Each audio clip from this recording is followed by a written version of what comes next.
দু চারটা ইউটিউবার বলে দিবে যে এই বদলায় ফেলেন, সেভাবে বদলালে বাংলাদেশের সকল রাজনৈতিক দল মত সমর্থন করবে না। তারা তো সবাইকে রয়ের দালাল বানায় দেয়। এখন যারা রয়ের দালাল হয়ে গেছে তারা তো এখন কোন দিকে যাবে বলেন?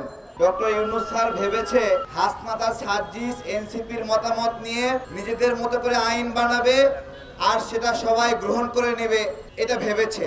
আর কারো সহযোগিতা প্রয়োজন নাই, কারো পাশ থেকে সাপোর্ট দেওয়া প্রয়োজন নাই, সব নিজেরা করে ফেলবে। এখন নিজেরা করলে কতটুকু সমস্যায় পড়তে হয় ওই শিক্ষা কি ডক্টর ইউনূস স্যার পাচ্ছে?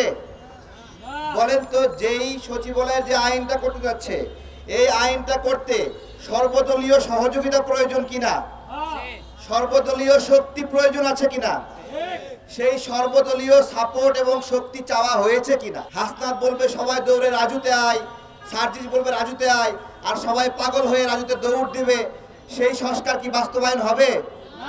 সেটা কি হচ্ছে না। আমরা সচিবালয়ের ভিতরে যারা আন্দোলন করছে তাদের সঙ্গে কথা বলার চেষ্টা করেছি। আমরা কিছু জায়গায় তাদের আন্দোলনের যৌক্তিকতা পেয়েছি, আবার কিছু জায়গায় অযৌক্তিকতা পেয়েছি।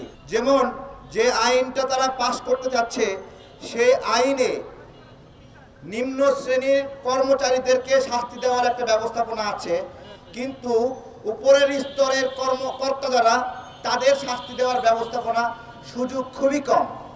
তাহলে বলেন, একটা প্ল্যাটফর্মে আপনি একটা আইন করবেন, যেই আইনে শুধুমাত্র একটা শ্রেণীর জন্য, অধীনস্থ শ্রেণীর জন্য আপনি শাস্তির ব্যবস্থা করবেন, সেই অধীনস্থরা সেই আইনটা মানবে কিনা বলেন? মানবে? এই জায়গাতেই তারা আন্দোলনটা করছে।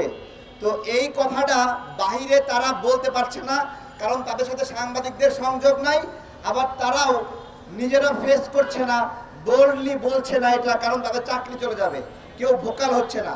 সংস্কার করতে হলে জনগণের সাথে সম্পৃক্ত থাকতে হবে। ডক্টর ইউনূস স্যার এবং দায়িত্বশীলদেরকে বলবো, আপনারা এই যে যারা আন্দোলন করছে তাদেরকে বাইপাস করে সবগুলোকে বহিষ্কার করে দিবেন, হাজার হাজার স্টাফকে রাতারাতি বহিষ্কার করে দিবেন, এতটা মনে হয় সহজও না। আমাদের সংবিধানে একটা কথা আছে, কর ন্যায়পাল। এই কর ন্যায়পাল নামের বিধানটা ডক্টর ইউনূস স্যার সংস্কারের প্রক্রিয়ায় যুক্ত করতে চায়। কর ন্যায়পালটা কি? কর ন্যায়পাল নাকি রাষ্ট্রপতি এবং প্রধানমন্ত্রীকেও প্রশ্ন করতে পারে এবং তাদেরকেও নাকি শাস্তি বা বিচারের আওতায় নিয়ে আসতে পারে। কর ন্যায়পাল নামে একটা বিধান আমাদের সংবিধানে আছে।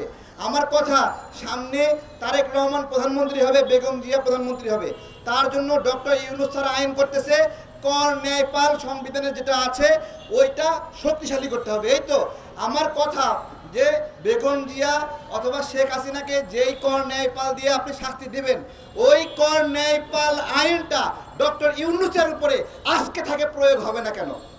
10 মাস অতিবাহিত হয়ে গেছে। একজন খুনির যদি সাজা দিতে পারতো এই সরকার, আমরা বুঝতাম। একজনের যদি বিচার করতো, সাজা দিতে না পারো, বিচার কার্য কমপ্লিট করে যদি বলতে পারতো, আমরা বুঝতে পারতাম যে হ্যাঁ তাদের কাজ চলছে। কিন্তু আমরা এখন পর্যন্ত একটাও দেখতে পাইনি যে কোনো দিকে কোনো কাজ চলছে, কোনো সংস্কার হয়নি। সংবিধান এখন পর্যন্ত ঠিক হলো না। কি সংবিধান আপনি করেছেন, কোন সংবিধানে কোন সংস্কারটা করছেন, তা আপনি জনগণের সামনে এখনো তুলে ধরলেন না। আপনার সংবিধান ওই বড় লোকদের শ্রেণীর, উচ্চবিত্তদের সংবিধান এখনো থেকে গেছে। গরিবদের জন্য এদেশে কোনো সংবিধান এখনো করা হয়নি। যদি করা হতো তাহলে গরিবদেরকে সাথে নিয়ে, গরিবদেরকে বসে, তাদের সাথে বসে সংবিধান আপনি তৈরি করতেন। আপনি এখন পর্যন্ত রাষ্ট্রে যে কাজগুলো করছেন, সে কাজগুলো কিছুটা প্রশ্নবিদ্ধ থেকে যাচ্ছে। যেই উপদেষ্টা মণ্ডলী নিয়ে আপনি চলছেন, এর মধ্যে 50% উপদেষ্টা মণ্ডলী হলো বর্জুয়া। এদের দ্বারা আসলে কোনো কাজ সম্ভব না, এরা কোনোভাবে কোনো কাজ করতে দিবেও না। এবং এদের মধ্যে অনেক হয়তো বিভিন্ন জায়গার এজেন্ট আছে, যার জন্য আমরা দেখতে পাই রাষ্ট্রের সংস্কার, আমাদের জনগণের হাতে রাষ্ট্র থাকা সত্ত্বেও 10 মাসেও কোনো কাজ হচ্ছে না। এইখানে এখনও আমাদের দেশে দিনকে দিন মানুষ গরিব হচ্ছে, আমাদের ব্যবসা বাণিজ্যের আয় বরকত হচ্ছে না, কোনো দিক দিয়ে আমরা কাজ করতে পারছি না। তাই আমরা সরকারকে আহ্বান জানাচ্ছি, তারা যে সংস্কারই করুক, জনগণ সম্পৃক্ত সংস্কার করুন, জনগণকে সাথে নিয়ে করুন। আপনি একা একা রাজপ্রাসাদে বসে থেকে কোনো সংস্কার করতে চেয়েন না।